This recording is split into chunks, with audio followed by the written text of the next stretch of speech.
Difference between speed and velocity, आखिर इन दोनों में क्या डिफरेंस है, चलें जी इसको हम समझते हैं इस तरह से कि अगर फर्ज करें हमारे पास जो है एक कर्व पाथ हो, ठीक है, फर्ज करें एक बॉडी ए मुकाम से मूव करती हुई जो है वो इस तरीके से बी मुकाम तक आ रही है। अगर हम अब इसके इस पाथ को देखें तो ये हमारे पास यानी बी मुकाम तक आने में इसने जो डिस्टेंस कवर किया है वो डिफरेंट है और जो डिस्प्लेसमेंट है वो डिफरेंट, यानी डिस्प्लेसमेंट क्या होगा कि इसकी इनिशियल पोजीशन और इसकी जो ये हमारे पास इसकी फाइनल पोजीशन बनती है, इनको आपस में ज्वाइन कर दें तो ये हमारे पास आ जाएगा डिस्प्लेसमेंट। और जबकि डिस्टेंस जो है वो हमारे पास क्या है जी, कि वो ग्रीन कलर में जो हमें नजर आ रहा है। अब आप देखें कि जो हमारे पास स्पीड है, यहाँ पे चले मैं पहले लिख देता हूँ कि ये डिस्टेंस है जी। स्पीड जो है हमारे पास ये बेसिकली एक स्केलर क्वांटिटी है जिसको हम v से जाहिर करते हैं, जिसमें कि हम डिस्टेंस जिसे कि हम s से जाहिर करते हैं, s और टाइम जो कि t से जाहिर करते हैं, इसके हवाले से हम इसे फाइंड करते हैं। एक रेट है कि कितनी फासला कितने टाइम में तय हो रहा है, जबकि जबकि हमारे पास जो वेलोसिटी है इसको हम v से ही जाहिर करते हैं, लेकिन इसके ऊपर एक एरो शो करते हैं जो कि डायरेक्शन बताता है, जिसमें कि हम डिस्प्लेसमेंट जिसे कि हम d और इसके ऊपर एक एरो शो कर देते हैं, इससे जाहिर करते हैं, और डिवाइडेड बाय टाइम यानी टाइम से भी इसका रेट लिया जाता है। तो अब आप देख सकते हैं कि इन दोनों में जो डिफरेंस हमें यहाँ पे नजर आ रहा है वो ये कि एक बॉडी जो कि इस कर्व पे मूव कर रही है दोनों पोजीशन बी पे पहुंची है, लेकिन क्या होता है कि जो बॉडी स्पीड के हवाले से जब हम बात करते हैं और उसके लिए भी ये कि हम उसमें ग्रीन पाथ की बात करते हैं, ठीक है, चूंकि डिस्टेंस तो वाइट भी है लेकिन हमने ग्रीन कलर की बात की, तो फिर जो स्पीड आ रही है फर्ज करें कि ये डिस्टेंस जो हमारे पास ये 20 मीटर्स का बनता है और टाइम जो इसमें कंज्यूम होता है ये हमारे पास, चले मैं इसको t1 से जाहिर कर रहा हूँ, ये हम कहते हैं जी 4 मिनट, ठीक है, या इसको चले हम 2 मिनट्स कह देते हैं। 2 मिनट्स जो है वो इसके लिए हमें दरकार है। मिनट्स को हम सेकंड में लाएंगे तो ये 2 × 60, क्योंकि 1 मिनट में 60 सेकंड, तो ये 120 सेकंड्स में कवर होता है। तो ये चूंकि कुल फासला कुल टाइम से जब डिवाइड किया जाता है तो एवरेज स्पीड की बात की जा रही होती है। तो एवरेज जो हमारे पास स्पीड आ रही है वो आप देख सकते हैं 20 मीटर्स डिस्टेंस है और 120 सेकंड है, जो कि आप अगर इसको डिवाइड करें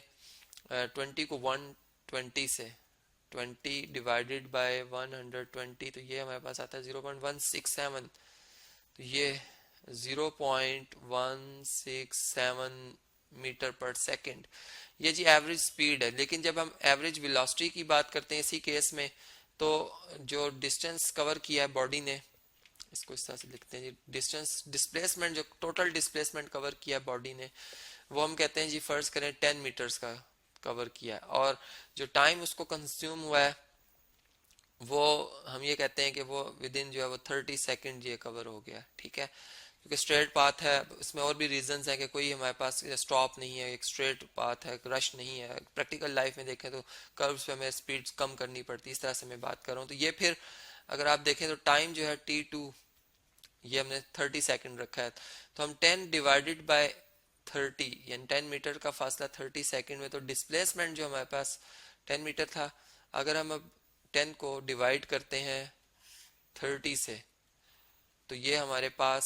आती है जी वैल्यू 0.33 मीटर पर सेकंड। तो आप देख सकते हैं कि एवरेज वेलोसिटी उसी ऑब्जेक्ट की ज्यादा आएगी, जबकि जो एवरेज स्पीड है वो सब्जेक्ट की कम है। अब इसमें प्रैक्टिकली जैसे एरोप्लेन पे हम सफर करते हैं तो वो एक डिस्प्लेसमेंट कवर कर रहा होता है, यानी एक शॉर्ट एक पोजीशन से दूसरी पोजीशन तक पहुंच रहा होता है, जबकि जब हम प्रैक्टिकली गलियों में और अपने इस रोड पे मूव कर रहे होते हैं तो वो हम कर्व्स में मूव कर रहे होते हैं। तो इस वजह से ये हमारे पास जो है वो उस लम्हे जो हम बात कर रहे होते हैं वो स्पीड की बात कर रहे होते हैं। जैसे चले मैं यूं बात करता हूं कि अगर हम एक दायरे की एग्जांपल लेते हैं, ये एक बॉडी जो एक दायरे में सर्कुलर पाथ में मूव कर रही है, ठीक है। अब हम अगर इस केस में इसकी स्पीड और वेलोसिटी में देखें तो यहाँ पर हमें क्या बात समझ में आती है। देखें कि फर्ज करें बॉडी की इनिशियल पोजीशन ये थी और ये मूव करके यहाँ तक इसने जो फासला तय किया ये 1 सेकंड में, डेल्टा टी जो है इसमें 1 सेकंड है, और ये जो डिस्टेंस है ये इसने डेल्टा एस जो है ये कवर किया जी, कि मैं कहता हूँ जी फर्ज करें 2 मीटर्स का तय किया। अब लेकिन अगर हम जब डिस्प्लेसमेंट की बात करते हैं तो वो ये होगा शॉर्टेस्ट, वो मैं कहता हूँ कि फर्ज करें 1.7 मीटर्स है, ठीक है। तो अब इस केस में अगर बॉडी यूनिफॉर्म मोशन में है यानी फिर इतना ही फासला वो तय करती है 1 सेकंड के अंदर, ये वाला फासला इतना ही है, डेल्टा एस के बराबर है यानी 2 मीटर है, और ये वाला जो है ये 1.7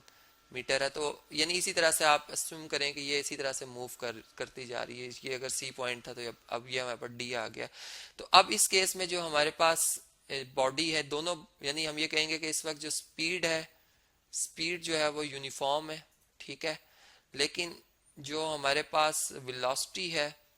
वो यूनिफॉर्म नहीं है। अब वेलोसिटी जो है वो हमारे पास वेरिएबल क्यों है? अब आप कहेंगे कि इस वक्त तो हमने जब ये यूनिफॉर्म स्पीड की बात पढ़ी थी तो उसमें हमने कहा था इक्वल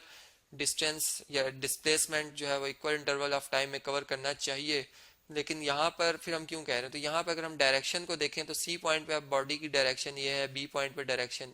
मैं इसके लिए कलर डिफरेंट यूज करता हूँ। बी पॉइंट पे ये डायरेक्शन है, सी पे यहाँ पर है डायरेक्शन, यहाँ पर इस वक्त ये इस पोजीशन में मूव करेगी, या अगर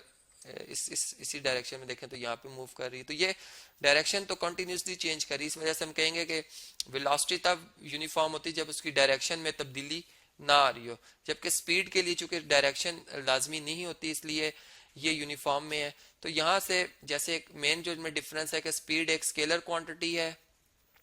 ठीक है, और जबकि हमारे पास जो वेलोसिटी है ये क्या है जी, ये एक वेक्टर क्वांटिटी है। तो यहाँ से ये बात हमें काफ़ी वाज़े नज़र आती है कि वाकई इन दोनों में एक डिफरेंस है। और फिर दूसरी बात यह कि इन दोनों में सिमिलरिटी भी है, यानी जो स्पीड है जिसको कि हम v से जाहिर करते हैं, ये भी मीटर पर सेकंड में स्टैंडर्ड इसके यूनिट है, और जो हमारे पास वेलोसिटी है उसको जिसको कि हम v से ही जाहिर करते हैं, लेकिन इसके ऊपर फिर एक एरो भी शो करते हैं या इसको बोल्ड लेटर में रिप्रेजेंट करते हैं, जो कि हम जानते हैं कि फिर एक वेक्टर जो होता है वो अपनी मैग्नीट्यूड और अपनी डायरेक्शन के प्रोडक्ट के इक्वल होता है। तो ये हमारे पास एक क्या है जी, वेक्टर क्वांटिटी, और फिर इसके जो यूनिट हैं वो भी मीटर पर सेकंड ही हैं जो कि स्पीड के भी थे। तो इस तरह से अगर हम ये बात करें कि अगर एक बॉडी जो है वो स्ट्रेट पाथ में हो तो इस केस में ये एक आइडियल केस है कि इसमें स्पीड और वेलोसिटी, स्पीड और यानी हम ये कह सकते हैं स्पीड एंड वेलोसिटी जो है वो यानी उनके एक तो उनकी क्वांटिटी एक जैसी होती है, मिकदार मैग्नीट्यूड एक जैसी होगी, ठीक है। यानी अगर मैं स्पीड निकालता हूँ फॉर एग्जांपल 4.1 मीटर पर सेकंड, तो वेलोसिटी भी इस केस में हमारी 4.1 मीटर पर सेकंड आएगी उसी कार की या उसी ऑब्जेक्ट की। और अगर body equal distance equal interval of time में कवर करें, यूनिफॉर्म स्पीड है,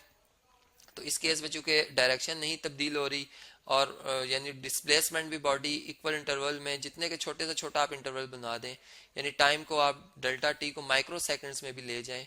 तब भी अगर डिस्टेंस वो एक जैसा कवर कर रही है टाइम के हवाले से और डिस्प्लेसमेंट भी एक जैसा, तो हम कहेंगे कि इस केस में स्पीड और वेलोसिटी दोनों ही क्या है जी, यूनिफॉर्म है। और फिर ये एक स्पेशल केस है कि जिसमें यूनिफॉर्म स्पीड और वेलोसिटी अगर